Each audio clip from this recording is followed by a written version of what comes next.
வணக்கம் குட்டி நண்பர்களே. அன்பும் அறிவும் நிறைந்த கதைகளுக்கு உங்களை வரவேற்குது குட்டி கதைகள். ஒரு காலத்தில் பச்சை பசேல் நிறைந்த மரங்கள் மெதுவாக பேசிக்கொள்ளும் ஒரு அமைதியான காட்டின் ஆழத்தில் லீலா என்ற ஒரு குட்டிப் பெண் வாழ்ந்து வந்தாள். அவள் வாழ்ந்த இடம் நகரமும் இல்லை, கிராமமும் இல்லை. இலைகளால் கூரையிட்ட ஒரு சின்ன குடிசைதான் அவளுடைய வீடு. அந்த குடிசை அருகில் தெளிவான நீல நிற நீரோடை ஓடியது. லீலாவுக்கு அம்மா இல்ல, அப்பா இல்ல. ஆனா அவள் மனசுல தைரியம் இருந்தது. ஒவ்வொரு நாளும் பறவைகளின் இனிய குரலோடு தான் லீலா கண்விழிப்பாள். ஸ்ரீ, ஸ்ரீ என்று பறவைகள் பாடும்போது லீலா சிரித்துக்கொண்டே எழுந்தாள். நீரோடைக்குச் சென்று தண்ணீரில் முகம் கழுவிக்கொண்டு அந்த தண்ணீரில் தெரியும் தன் பிரதிபலிப்பை பார்த்து நல்ல நாளா இருக்கணும் என்று மெதுவாக சொல்வாள். அவள் தனியாக இருந்தாலும் அவள் மனம் ரொம்ப நல்லது. யாரையும் காயப்படுத்தாத மனசு. லீலாவுக்கு அந்த காடுதான் வீடு. பெரிய பெரிய மரங்கள் அவளுக்கு அண்ணன்கள் மாதிரி. வெயில் வந்தா நிழல் தரும், மழை வந்தா பாதுகாப்பு தரும். வண்ண மலர்கள் காலையில் மலர்ந்து வா லீலான்னு வரவேற்பது போல இருக்கும். இரவு நேரத்தில் மென்மையான காற்று வீசும்போது அந்த காற்று அவளுக்கு கதைகள் சொல்ற மாதிரி இருக்கும். லீலா எப்பவும் பயப்பட மாட்டாள். அவள் விலங்குகளோடு அன்பாக பேசுவாள். ஒரு வெட்கமான மான் அவளுடைய குடிசை அருகே தண்ணீர் குடிக்க வரும். ஒரு விளையாட்டுத்தனமான குரங்கு மரத்திலிருந்து பழங்களை பறித்து லீலாவுடன் பகிர்ந்து கொள்வது. நன்றி என்ன லீலா சொன்னா. அந்த குரங்கு சிரிச்ச மாதிரி சத்தம் போடும்.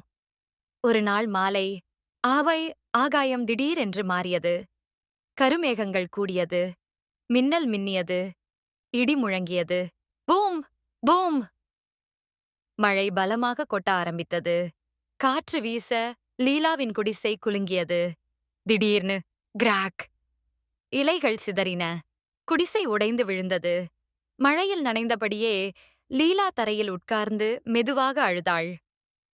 நான் இப்ப எங்க போவேன்? என்னிடம் யாரும் இல்லையே என்று அவள் மனம் வலித்தது. அவளுடைய அழுகுரல் அமைதியான காட்டுக்குள் தூரம் தூரமா சென்றது. சிறிது நேரத்திலே மரங்களுக்குள் இருந்து ஒரு பெரிய யானை வெளியே வந்தது. அதன் பின்னால் மான்கள், குரங்குகள், பறவைகள் எல்லாம் வந்தன. யானை தன் பெரிய துதிக்கையால் மரக்குச்சிகளை தூக்கி வைத்தது. குரங்குகள் கொடிகளை பிடித்து கட்ட ஆரம்பித்தன. பறவைகள் இலைகளை கொண்டு வந்தன.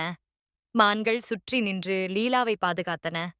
சூரியன் மறையும் நேரத்துக்குள் லீலாவுக்கு ஒரு புதிய வலுவான குடிசை தயாரானது. லீலாவின் கண்களில் சந்தோஷக் கண்ணீர். அவள் யானையையும் குரங்குகளையும் பறவைகளையும் ஒவ்வொன்றாக கட்டிப்பிடித்தாள்.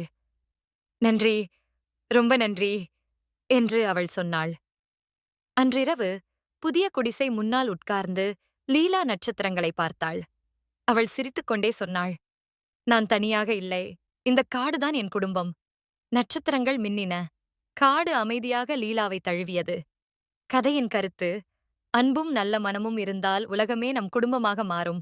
இந்த கதை உங்களுக்கு பிடிச்சிருந்தா இந்த மாதிரி இன்னும் நிறைய குட்டி கதைகள் கேட்கணும்னா சப்ஸ்கிரைப் பண்ணுங்க. குட்டி கதைகள் பக்கத்துல இருக்கிற பெல் பட்டனையும் அழுத்துங்க.